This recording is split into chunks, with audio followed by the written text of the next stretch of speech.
আসসালামু আলাইকুম রহমতুল্লাহ। প্রিয় দর্শক, আপনারা সবাই কেমন আছেন? আশা করি আপনারা সবাই ভালো আছেন। শিক্ষকদের জন্য এবার যে প্রজ্ঞাপন জারি করলো শিক্ষা মন্ত্রণালয়, জানান সুখবরটি। বেসরকারি মাদ্রাসা শিক্ষা প্রতিষ্ঠান কর্মরত এমপিওভুক্ত শিক্ষকদের শূন্য পদের বিপরীতে বদলির প্রজ্ঞাপন জারি করেছে শিক্ষা মন্ত্রণালয়। বদলির নীতিমালা অনুযায়ী এক শিক্ষক কর্মচারী কর্মজীবনে সর্বোচ্চ 2 বার বদলি হওয়ার সুযোগ পাবে। তবে একজন শিক্ষিকা কর্মজীবনে সর্বোচ্চ 3 বার বদলির সুযোগ পাবেন। মন্ত্রণালয় থেকে এ প্রজ্ঞাপন জারি করা হয়েছে। একই সঙ্গে গত আগস্টের জারি করা নীতিমালাটি বাতিল করা হয়েছে। বদলির সাধারণ শর্তগুলো হলো, এনটিআরসিএ প্রতিষ্ঠান ভিত্তিক শূন্য পদের চাহিদা বা বিবরণ 15 সেপ্টেম্বরের মধ্যে অনলাইনে প্রকাশ করতে হবে। বদলির জন্য 1 সেপ্টেম্বর থেকে 30 অক্টোবরের মধ্যে অনলাইনে আবেদন করতে পারবে। 30 নভেম্বরের মধ্যে বদলির আদেশ জারি হবে। 30 ডিসেম্বরের মধ্যে নতুন কর্মস্থলে যোগদান সম্পূর্ণ হবে। আবেদনকারী শিক্ষক তার চাকরির আবেদন উল্লেখকৃত নিজ এলাকায় বদলির জন্য আবেদন করবেন। তবে নিজ জেলার পদ শূন্য না থাকলে তা নিজ বিভাগের যে কোনো জেলায় বিদ্যমান শূন্য পদের বিপরীতে বদলির আবেদন করতে পারবেন।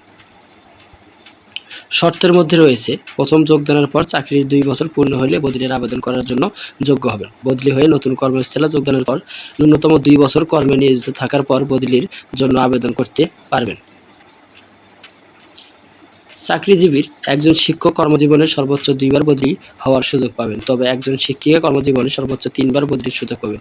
এটি একটি শূন্য পদের জন্য একাধিক আবেদন পাওয়া গেলেও জ্যেষ্ঠতা, নারী ও দূরত্ব বিবেচনায় বদলির অনুমোদন করা হবে। চাকরিতে প্রথম যোগদানের তারিখ থেকে সিনিয়রিটি গণনা করা হবে। একটি পদের জন্য প্রতিযোগী সব আবেদনকারী কর্মস্থল একই উপজেলা হলে তাদের কর্মস্থল উপজেলার কেন্দ্র থেকে কাঙ্ক্ষিত উপজেলার কেন্দ্রের দূরত্ব গণনা করে সবার জন্য প্রযোজ্য করতে হবে। এতে আরও বলা হয়েছে, একটি পদের জন্য প্রতিযোগী আবেদনকারী বিভিন্ন উপজেলায় হলে তাদের কর্মস্থল জেলা কেন্দ্র থেকে কাঙ্ক্ষিত জেলা কেন্দ্রের দূরত্ব গণনা করে সবার জন্য প্রযোজ্য করতে হবে। এটি একটি পদের জন্য প্রতিযোগী আবেদনকারী বিভিন্ন জেলায় হলে তাদের স্ব জেলা থেকে কাঙ্ক্ষিত জেলার কেন্দ্রের দূরত্ব গণনা করতে হবে। দূরত্ব পরিমাণের জন্য জনপ্রশাসন মন্ত্রণালয়ের মডেল অনুসরণ করা হবে বা ভুল তথ্য সংশ্লিষ্ট আবেদন বিবেচনায় যোগ্য হবে না। ইচ্ছাকৃত ভুল প্রমাণিত হলে শাস্তি আরোপ করা হবে। বদলির কার্যক্রম সম্পন্ন হওয়ার পর এনটিআরসিএ অবশিষ্ট শূন্য পদে নিয়োগের সুপারিশ চূড়ান্ত করবে। আবেদন নিষ্পত্তি যেভাবে বদলির সমগ্র প্রক্রিয়া সফটওয়্যারের মাধ্যমে সম্পন্ন হবে। ডিএএমআই সফটওয়্যার তৈরিতে অনলাইন আবেদন ফরম্যাট নির্ধারণ করবে। বদলি করা শিক্ষকদের ইন্ডেক্সের আগের প্রতিষ্ঠান থেকে বদলি করা প্রতিষ্ঠানে অনলাইনে ট্রান্সফার হবে।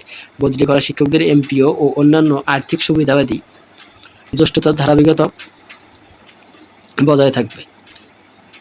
আরও যত নিয়ম, বদলির আবেদন অধিকার হিসেবে দাবি করা যাবে না। বদলি করাতে শিক্ষক কোনো ধরনের ডিএটিএ ভাতা পাবে না। যাদের আদেশ জারির 10 দিনের মধ্যে সংশ্লিষ্ট শিক্ষা প্রতিষ্ঠানে প্রধান বদলি করা শিক্ষকদের অবমুক্তি নিশ্চিত করবেন। অবমুক্ত হওয়ার পরবর্তী 10 দিনের মধ্যে নতুন কর্মস্থলে যোগদান করতে হবে। সংশ্লিষ্ট শিক্ষা প্রতিষ্ঠানের প্রধান যোগদানের তথ্য চেয়ারম্যান এনটিআরসিএ মাউসির পরিচালককে অনলাইনে অব্যাহতি করবেন। অবমুক্তি হতে যোগদান পর্যন্ত দিবসগুলো কর্মস্থল হিসেবে গণ্য হবে। প্রিয় দর্শক, আপনারা যদি আমাদের চ্যানেলটিতে নতুন হয়ে থাকেন তাহলে অবশ্যই চ্যানেলটি সাবস্ক্রাইব করে লাইক, কমেন্ট, শেয়ার করে আমাদের পাশে থাকবেন। আজকের মতন এই পর্যন্ত থাকছে। পরবর্তীতে সব নিউজ পেতে আমাদের চ্যানেলটিতে সাথেই থাকুন।